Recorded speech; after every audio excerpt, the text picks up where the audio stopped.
Good evening students, welcome to SRS IAS and law academy. आज की जो हमारी करंट अफेयर की न्यूज़ होगी ये इकोनॉमी से रिलेटेड होगी और आज का जो हमारा टॉपिक है वो है ग्रीडफ्लेशन।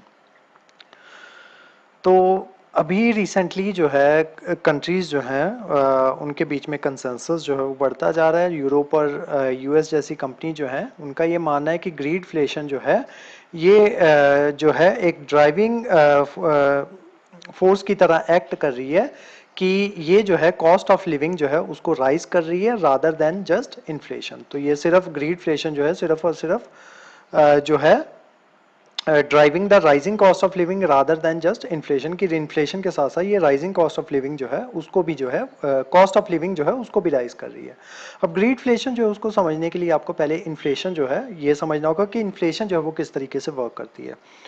तो जो बच्चे इकोनॉमी बैकग्राउंड से हैं उनको ऑलरेडी पता होगा कि ये जो है या कॉमर्स बैकग्राउंड से हैं जो बच्चे उनको ऑलरेडी पता होगा कि इन्फ्लेशन जो है वो क्या होती है। ठीक है, तो मैं आपको लेमैन लैंग्वेज में जो है वो आपको समझाने की कोशिश करूंगा। इन्फ्लेशन का बेसिक मतलब इतना होता है कि जो आपके जनरल प्राइजेज जो हैं उनमें जो है उनमें उन प्राइजेस लेवल में राइज होना।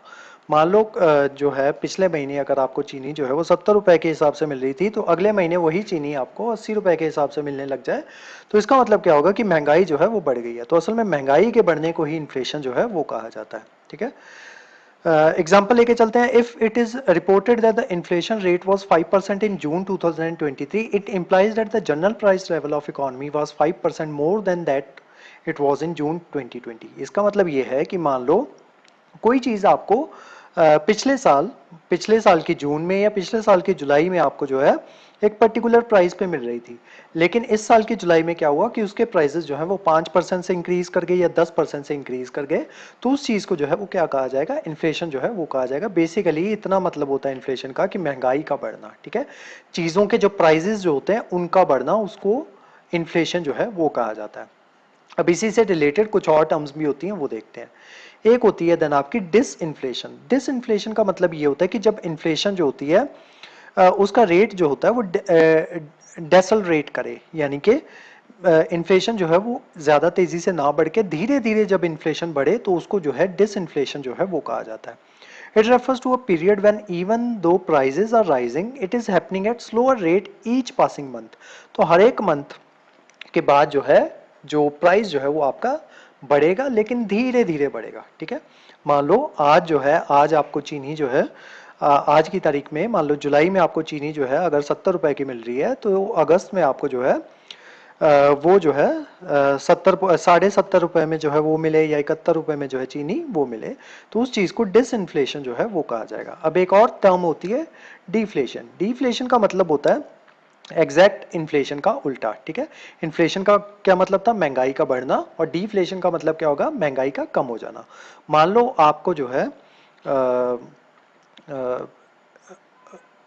पिछले साल की जून में मान लो या पिछले साल की जुलाई में मान लो कि अगर आपको चीनी जो है वो 80 रुपए की मिल रही थी तो इस जुलाई में अगर आपको चीनी 70 रुपए में मिले, यानी कि पिछले साल के कंपैरिजन में 10 रुपए कम में आपको चीनी मिले तो इसका मतलब क्या होगा कि महंगाई जो है वो कम हो रही है।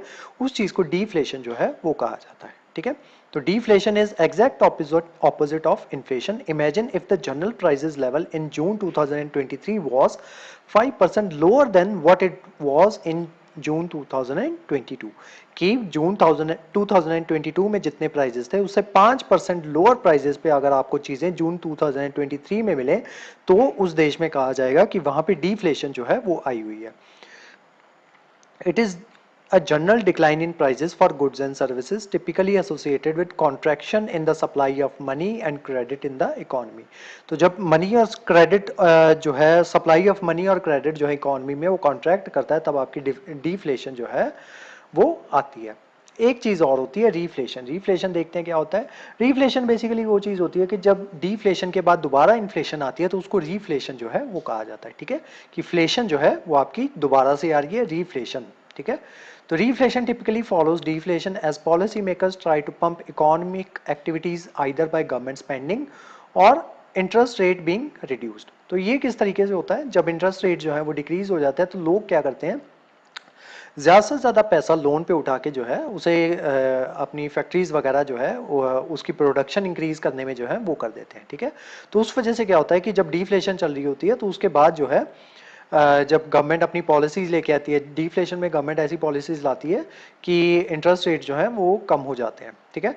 तो उस वजह से क्या होता है कि लोग जो है वो ज़्यादा पैसा उठा लेते हैं कम इंटरेस्ट लोन पे, और उस पैसे को इन्वेस्ट कर देते हैं और वहां से उनको आउटकम जो है वो मिलने लगती है। उस वजह से क्या हो जाता है कि आपकी इन्फ्लेशन जो है दोबारा आनी स्टार्ट हो जाती है। तो जब डिफ्लेशन के बाद इन्फ्लेशन दोबारा आती है तो उसको रीफ्लेशन जो है वो कहा जाता है। अब आते हैं ग्रीडफ्लेशन जो है ये क्या होती है। Greedflation refers to the situation where corporate greed drives inflation. तो जब कॉर्पोरेट जो होते हैं उनकी जो ग्रीड होती है, ठीक है, पैसे के लिए उनकी जो चाहत जो होती है उस वजह से इन्फ्लेशन आ जाए, उसको जो है ग्रीडफ्लेशन जो है वो कहा जाता है, ठीक है। तो rather than wage prices spiral, it is a profit price spiral where companies exploit inflation by raising prices excessively. तो इसमें क्या करती है, जो कंपनीज जो होती हैं, बड़ी बड़ी कंपनीज जो होती हैं, वो क्या करती हैं, एक्सप्लॉयशन इन्फ्लेशन को एक्सप्लॉइट करते हुए वो क्या करती हैं कि अपने प्राइजेस जो हैं उनको ज़्यादा बढ़ा देती हैं। मान लो क्या हुआ कि एक पर्टिकुलर ईयर चल रहा है, मान लो क्या हुआ कि जून के बाद जुलाई आया, ठीक है। तो जुलाई में क्या हुआ कि गवर्नमेंट ने थोड़ी सी इन्फ्लेशन जो है वो बढ़ गई, लेकिन उस थोड़ी सी इन्फ्लेशन की वजह से क्या होगा कि जो कोई कंपनी अगर अपने वहाँ पे कोई कंपनी कुछ प्रोडक्शन जो है वो कर रही है, तो उन चीज़ों के लिए जो रॉ मटेरियल चाहिए होगा उसकी भी कॉस्ट थोड़ी सी बढ़ेगी, ठीक है। तो उस वजह से उस चीज़ की कॉस्ट जो है, मान लो अगर वो चीज़ पहले 70 रुपए की बन रही थी, अब वो चीज़ 71 रुपए की बनने लग गई, ठीक है। तो उसकी कीमत जो है कंपनीज को 71 रुपए कर देनी चाहिए थी, लेकिन कंपनीज क्या करती हैं, उनकी कीमत 71 करने की बजाय वो जो है 80 रुपए की 80 रुपए जो है वो कर देती है, ठीक है। तो इस चीज को जो है वो ग्रीडफ्लेशन जो है वो कहा जाता है, ठीक है, कि जितनी कीमत जो है वो बढ़ाई जानी चाहिए थी उतनी कीमत ना बढ़ा के अपनी ग्रीड की वजह से उन्होंने उस पर्टिकुलर चीज की कीमत जरूरत से ज्यादा बढ़ा दी, ताकि वो जो है ज्यादा से ज्यादा प्रॉफिट मार्जिन जो है, अपने प्रॉफिट मार्जिन को वो जो है वो मैक्सिमाइज कर सकें।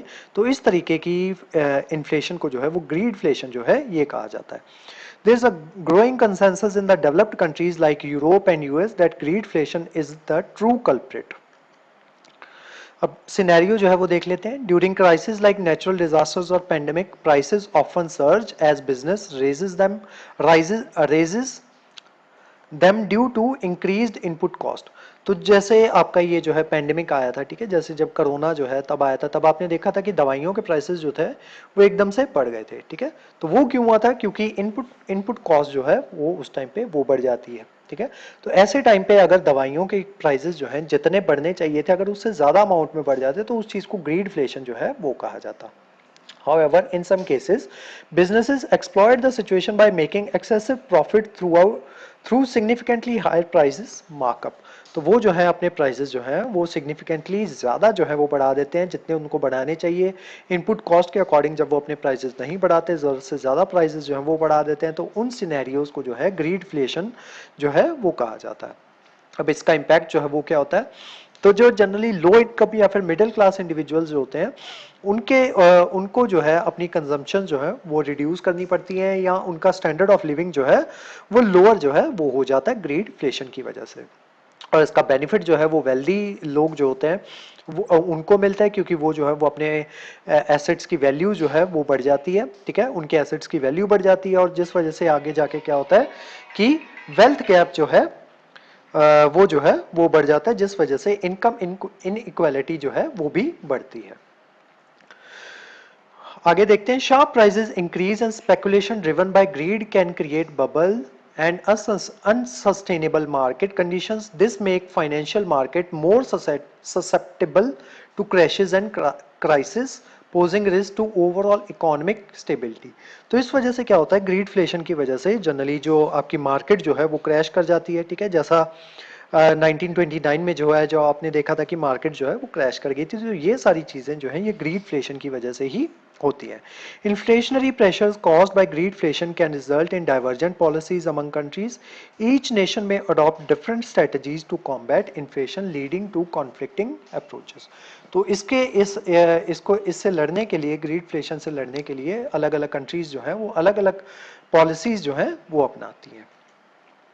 दिस कैन एक्सरबेट ग्लोबल इम्बैलेंसेस, जिस वजह से ग्लोबल इम्बैलेंसेस जो है वो क्रिएट होते हैं, ठीक है। जब ग्रीडफ्लेशन होएगी तो उस वजह से जब अगर आपकी मार्केट जो है वही क्रैश कर जाएगी तो उस वजह से क्या होगा कि ग्लोबल इम्बैलेंसेस जो है वो क्रिएट होंगे, ट्रेड टेंशन जो है वो क्रिएट होंगी, जियोपॉलिटिकल कॉन्फ्लिक्ट जो है कंट्रीज के बीच में वो भी जो है वो क्रिएट होंगे, ठीक है। क्योंकि हर एक कंट्री जो है वो अपने इंटरेस्ट के लिए जो है वो काम करेगी, उसको अपना इंटरेस्ट जो है उसको प्रोटेक्ट करना है और जो अपनी कॉम्पिटेटिवनेस जो है उसको जो है उसको ध्यान में उन्हें रखना है, ठीक है।